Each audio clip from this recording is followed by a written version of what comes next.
Hello, thank you for joining us today. My name is Attorney Pace Rollins.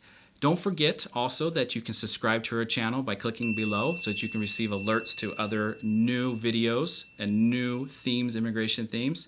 Today's we're going to talk about what evidence can I submit in a 601A waiver to prove extreme hardship to my qualifying relative. When I say qualifying relative, that is your spouse or your parent who's either a permanent resident or a U.S. citizen. So number one, the most common evidence you can use is proof of ties in the United States or lack of ties in your country of origin.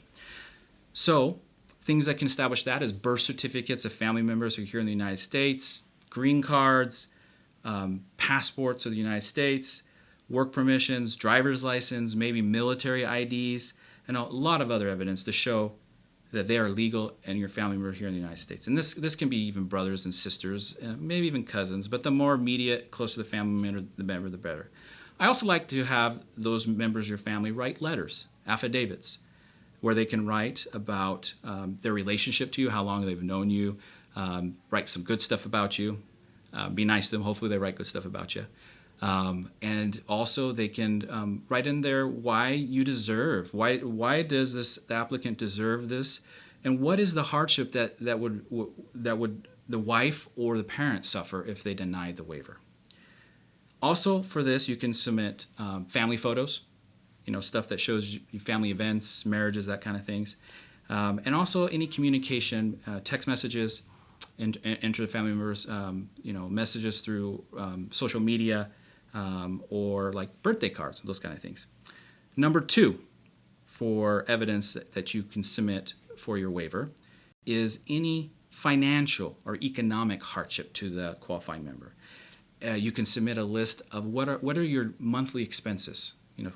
A list of what's your normal monthly expense, a budget. Also, your tax returns. Your most recent tax returns are probably the most important, but showing the income of what the citizen or resident earns. Maybe your applicant, sometimes they're on the joint filing, but you can show how much they've also earned. Any check stubs from work, either of the qualifying relative or the applicant. It's really important the applicant, if they make a lot of money and the qualifying relative doesn't, to show how they support them economically. A letter from your employer. Any bills, receipts of any of the expenses, electricity, water, your cell phone bill, your mortgage, your car payment, education, that kind of thing. You need debts, that kind of stuff. Also, if you have titles to cars, if you own your house, own a business, those type of things can help show economic hardship.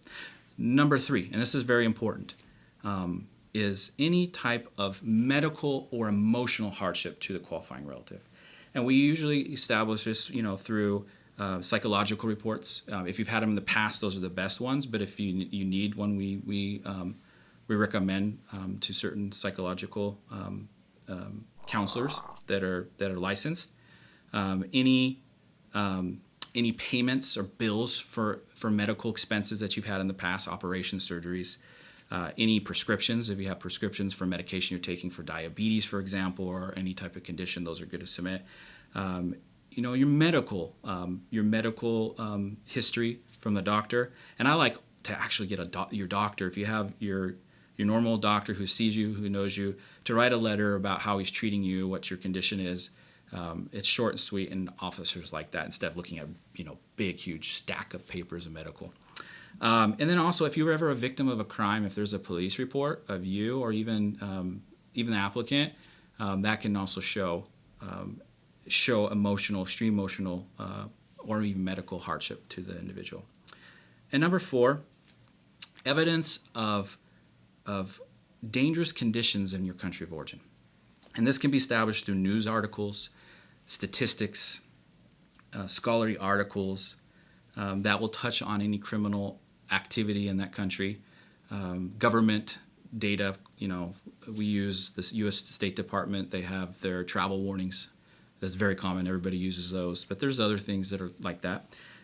You can submit photos of the conditions, the difficult poverty conditions of your house where you lived in your home country or the area, to show difficult.